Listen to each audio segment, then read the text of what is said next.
আসসালামু আলাইকুম। So SSC এবং এইচএসসি লাইফে আমাদেরকে নিয়ার অ্যাবাউট এসএসসি লাইফে প্রায় 1000 সূত্র মনে রাখতে হয় এবং এইচএসসি লাইফে নিয়ারলি সূত্রের সংখ্যা যায় প্রায় 2000-এর মতো। এবং আমাদেরকে একাডেমিক লাইফে অ্যাটলিস্ট হয়তো ফিক্সড ফার্স্ট পার্টের সূত্রগুলো মনে রাখতে হয়। কিন্তু যখন আমরা অ্যাডমিশনের ক্ষেত্রে চলে যাই আমাদের তখন আর পেপার ওয়াইজ এক্সাম হয় না, তখন কম্বাইনলি 4-5টা সাবজেক্ট মিলায় একসাথে এক্সাম হয়। সো এক ঢাকা ভার্সিটির এক্সামের দিনে বা বুয়েটের এক্সাম দিনে আমাকে প্রায় 2000 সূত্র একই সাথে মাথায় নিয়ে যেতে হয়। সো কীভাবে আমরা এতগুলো সূত্র মনে রাখতে পারবো সেটার আমি সবচেয়ে কার্যকরী 5টা স্টেপ দিব, 5টা টিপস দিব, যেটা ফলো করে আমি সূত্র মনে রাখতে পারতাম এবং তোমরাও মনে রাখতে পারবা। ঠিক আছে, চলো আমরা শুরু করি।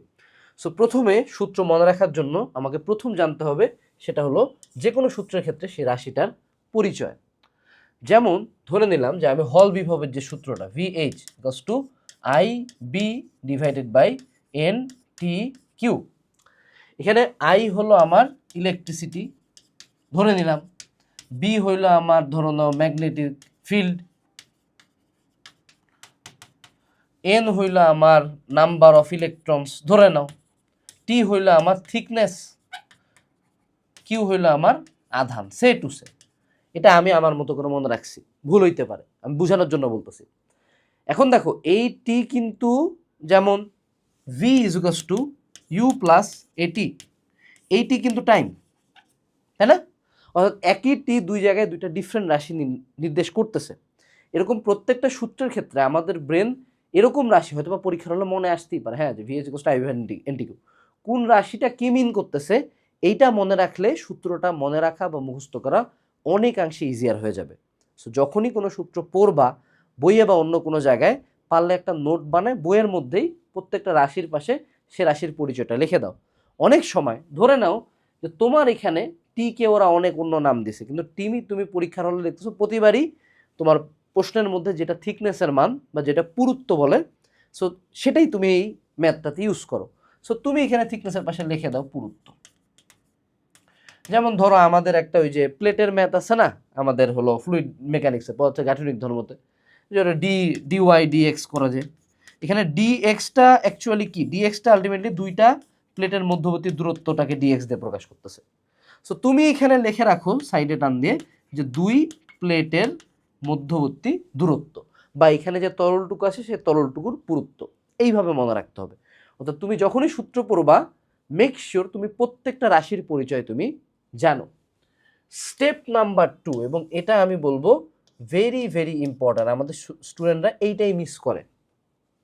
যে কোনো সূত্র মনে রাখার সবচেয়ে বেস্ট উপায় হলো সেই সূত্রটা দিয়ে 1 থেকে 2টা ম্যাথ নিজের হাতে লিখে করা। অর্থাৎ আমি সূত্রটা 5 বার হুবহু যদি লিখি তার চেয়ে ওটা দিয়ে ছোট একটা ম্যাথ করাও বেটার। সো যখনই কোনো সূত্র তোমার মনে কম থাকতেছে, যেমন ধরো সংযুক্ত কোণের ত্রিকোণমিতিক অনুপাত, এই চ্যাপ্টারটাই বিশাল ভয়ানক একটা চ্যাপ্টার, শুধু সূত্রের উপরেই ডিপেন্ডেন্ট। সো ধরো তুমি সাইন A+B এর সূত্র তুমি পড়তেছো, হ্যাঁ sine A cos B cos A sine B, এটাই হলো তো এটা সূত্র। সো তুমি যেটা করো সাইন A+B রিলেটেড 2টা ম্যাথ করো পরপর, তুমি দেখবে এটা বেশি মনে থাকবে। আরও বেস্ট হয় এই সাইন A+B সূত্র ভিত্তিক কোনো ম্যাথ পরীক্ষায় দেওয়া। সবসময় তো পরীক্ষা দেওয়া যায় না, তুমি অনলাইনে এক্সাম দিতে পারো বা নিজে বসে একটা এক্সাম দিতে পারো টাইমার ধরে। কারণ আমাদের ব্রেন যে কোনো একটা জিনিসের সাথে মেমোরি কানেক্ট করতে বা একটা সিগনিফিকেন্ট ইমোশন কানেক্ট করতে পছন্দ করে। যেমন ধরো ছোটোবেলায় তুমি যখন কোনো একটা এক্সামে কোনো একটা প্রশ্ন ভুল করছিলা, ধরে না আমি তোমাকে বলি ক্লাস 7-এ কি ভুল করছিলা, এখনও তোমার খেয়াল আছে। সো যে কোনো সূত্র যদি কম মনে থাকে, কিছু সূত্র দেখবে ইজিলি মনে আছে, এই যে গতির 4টা সূত্র যে কারণে মনে থাকে। কিন্তু তুমি সংঘর্ষের একটা সূত্র আছে না, যে আদিবেগ না থাকে একটা বেগ দিয়ে বের করে, স্থিতিস্থাপক সংঘর্ষের যে সূত্রটা, এটা কিন্তু আমি বুয়েট পরীক্ষার হলে ভুলে গেছি, মনে করতেই পারিনি। সো এরকম কিছু জিনিসের ক্ষেত্রে 2-4টা ম্যাথ করে ফেলবা। তৃতীয় যে পয়েন্টটা, অপ্রয়োজনীয় সূত্র বাদ দিতে হবে। যেমন ধরো আমাদের সমাজের টেন্ডেন্সি কি, যে আমাদের মেজরিটি স্টুডেন্টসের টেবিলের সামনে সংযুক্ত কোণের ত্রিকোণমিতিক অনুপাতের সবগুলো সূত্র সে প্রথম দিকে লাগায় রাখে, ওই লাগায় রাখা পর্যন্তই শেষ, ম্যাপ লাগায় রাখে, পর্যায় সারণী লাগায় রাখে, আর জীবনে কিন্তু ওইদিকে তাকায় না। এটা জাস্ট একটা ফর্মালিটি যে হ্যাঁ আমি অনেক পড়ুয়া, আমি ইঞ্জিনিয়ারিং অ্যাসপিরেন্ট, লাগায় রাখছি। তো আমাদের এই যে বইয়ের ক্ষেত্রে যে কোনো একটা বইয়ে, যে আমি যে তোমাকে বললাম 2000+ সূত্র, তোমার অ্যাকচুয়ালি 2000+ সূত্রের মধ্যে ম্যাথ আসে, লেজিটলি ম্যাথে আসে হার্ডলি 600 সূত্র। এর মধ্যে ফিজিক্সের সূত্র আছে 200, ম্যাথের সূত্র আছে 200, কেমিস্ট্রির সূত্র আছে 200। কেমিস্ট্রি তো আসলে 200 নাই, এদিকে ধরো হলো 250, 250, 500, আর এদিকে 100। এই 600 সূত্র দিয়ে তোমার ম্যাথ আসে। এই 600 সূত্র তোমাকে মার্ক করে রাখতে হবে কোনো একটা নোটে, কোনো একটা বইয়ে, যে কোন সূত্রটা ইম্পর্টেন্ট। যেমন উদাহরণস্বরূপ আমি আবারও বলি, হল বিভবের সূত্র দিয়ে ম্যাথ আসে, কিন্তু এর চেয়েও বেশি ম্যাথ আসে হলো F equals to Q VV sine theta আর F equals to ILB sine theta. এই দুইটা সূত্র দিয়ে বেশি ম্যাথ আসে। সো হল বিভবের চেয়ে এটা মনে রাখা বেটার। আবার তড়িৎচুম্বক আবেশের কিছু ম্যাথ আছে, যে একটা কুণ্ডলী, ওর ভিতরে আর একটা ছোট্ট কুণ্ডলী, এটা হলো পুরাতন তপন স্যারের বইতে পাবা। এদের মধ্যে আবেশের একটা সূত্র আছে, যে N1 N2 mu not be হ্যান ত্যান। এইটা দিয়ে ম্যাথ রিসেন্ট টাইমসে আসে নাই, অর্থাৎ এই সূত্রটা আমার সেকেন্ড প্রায়োরিটি। আমার ফার্স্ট প্রায়োরিটির ওই 600 সূত্র আগে মার্ক করে ফেলতে হবে। এইগুলা কেমনে খুঁজে পাবা? তোমাকে তো আমি প্রতিবার বলে দিব না যে কোনটা সূত্র important. You go to any test paper or made easy, or তুমি কিউএনএ এইচএসসি সাজেশন ফলো করো। যে কোনো জায়গার যেগুলো হলো সাজেশন বেসড, সেগুলোতে যেই টপিকগুলো থেকে, যে সূত্র থেকে ম্যাথ আসছে, সেটা বেশি ইম্পর্টেন্ট। যেমন স্থিতিস্থাপক সংঘর্ষের সূত্রের চেয়ে বেশি ইম্পর্টেন্ট হলো নিউটনীয় বলবিদ্যা tan theta equals to V square divide by R G, মনে রাখা। ইকুয়ালস টু হলো সাইন থিটা ইকুয়ালস টু হলো এইচ ভাগ এক্স, এইটা মনে রাখে। ইকুয়ালস টু না মানে 10 প্রায় সমান ধরা হয় 4 ডিগ্রির কমে। সো এই জিনিসটা মনে রাখাটা বেশি জরুরি, কারণ যদি ম্যাথ আসে। ঠিক আছে, এরপরে আসো, এইটা হলো আরেকটা বড় পয়েন্ট, একটা কম্বাইন্ড নোট বানাও। মেজরিটি স্টুডেন্ট সূত্র টেবিলের সামনে লাগা রাখে, এটা অকার্যকর, এটার কোনো কার্যকারিতা নাই, কোনো লাভ নাই, কিচ্ছু নাই। তুমি যেটা করবা এখন থেকে, যে তুমি একটা নোট খাতা বানাও, যে নোট খাতার মধ্যে তুমি প্রত্যেকটা সাবজেক্টের, তুমি অর্থাৎ সাবজেক্ট ওয়াইজ এবং তারপরে চ্যাপ্টার ওয়াইজ সূত্র তুলবা, ওই নোট খাতাটা রিভাইজ দিবা, এবং ওইখানে প্রত্যেকটা রাশির অর্থাৎ আয়ের পাশে সেটা কি বুঝাচ্ছে ওই সূত্রে, সেটা তুমি অ্যাড করে দিবা। এরকম নোট তুমি যদি বানাইতে পারো, তুমি প্রতিবার পরীক্ষার আগে সুন্দর মতো জাস্ট এই নোটটাই রিভিশন দিয়ে যাবা।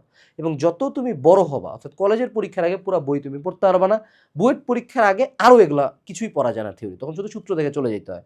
সেক্ষেত্রে এই নোটটা তোমার খুবই কাজে লাগবে, শুধু বুয়েট কেন, যেই জায়গায় ভর্তি পরীক্ষা দাও এই নোটটা তুমি রিভাইজ দিতে পারবা।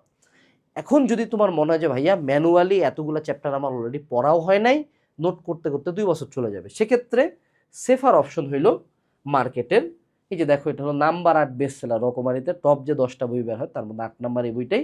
এটা হলো কিউএনএ গাণিতিক সূত্র সমগ্র, এইচএসসির জন্য আছে, আমাদের এসএসসির জন্য আছে।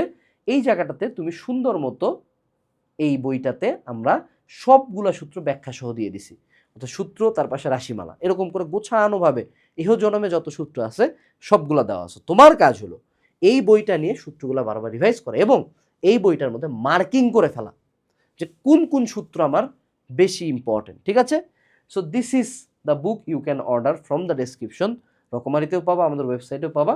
That's it. চলো আমরা আমাদের আগের ওইখানে ফিরে যাই। আর লাস্ট বাট নট লিস্ট, সেটা হলো বারবার রিভিশন দাও।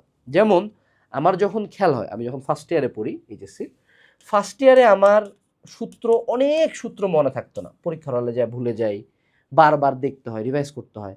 বাট এইভাবে ম্যাথ করতে করতে করতে করতে সেকেন্ড ইয়ারে আসে কিন্তু আল্লাহর রহমতে আমার সূত্র মনে থাকা শুরু হইলো। দ্য থিং ইজ, কোনো টপারেরও এইচএসসির লাইফের একদম শুরুর দিকে ইয়ার ফাইনালের সময় একদম পুরা বই থতস্থ হয়ে গেছে, পাগল হয়ে গেছে, এমন না। তোমাকে সূত্র পড়তে হবে, বারবার রিভাইজ করতে হবে, বারবার ম্যাথ করতে হবে, বারবার এক্সামে অ্যাটেম্প নিতে নিতে একটা পর্যায়ে 2000 সূত্র হয়তো তোমার মনে থাকবে না, কিন্তু ওই যে মেইন যে 600 ছাড়া তোমার কাম চলে না, সেই 600 তোমার একদম জিব্বার আগায় চলে আসবে। সো সূত্র ভুলে গেলে রিভাইজ করতে কখনো হতাশ হওয়া যাবে না, কারণ প্রত্যেককেই রিভাইজ করতে হয়। সো এইটুকুই ছিল আজকের ভিডিওতে। আশা করি 5টা টিপস তুমি তোমার কাজে লাগাবা। Best of luck, tata.